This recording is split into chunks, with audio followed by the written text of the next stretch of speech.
তো hello' guys good morning কি খবৰ স্বাগতম জনাইছোঁ এটা নতুন ভিডিঅ'লৈ গাইজ পাছে মই এতিয়া লগৰজনৰ ঘৰলৈ গৈ আছোঁ আৰু তাৰ ঘৰৰ পৰাই মই কলেজলৈ যাম তো বলক আজি ভিডিঅ'টো আৰম্ভ কৰোঁ গাইজ পোনে 12মান বাজিলে আৰু আজি অকণমান সোনকালে ছুটি দিলে তো গাইজ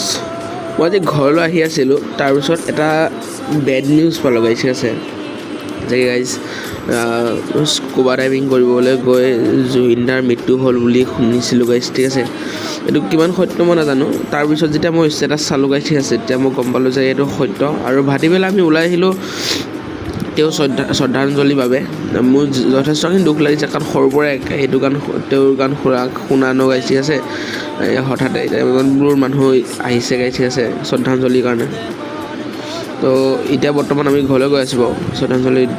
কৰিলোঁ আমি চাকি তাকি জ্বলালোঁ গাইজ ঠিক আছে এতিয়া আমি ঘৰলৈ যাওঁ